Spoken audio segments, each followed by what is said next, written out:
Hello everyone, I wish you were doing well and having a good time with your friends and family.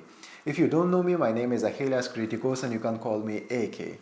I have been making videos about different places and about different destinations in Crete, and in today's video I am going to show you Koules or Castello e Mare fortress. Republic of Venice built this place in 16th century.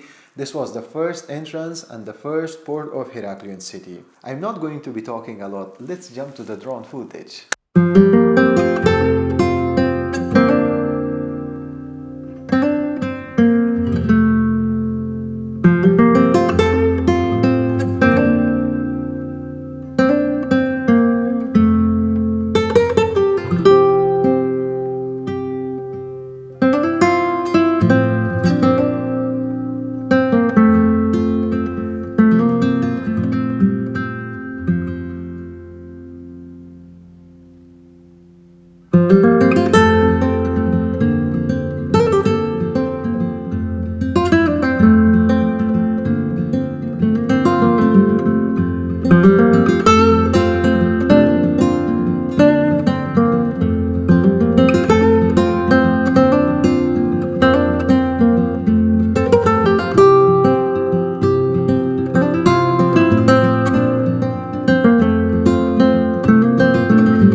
I hope you enjoyed the video.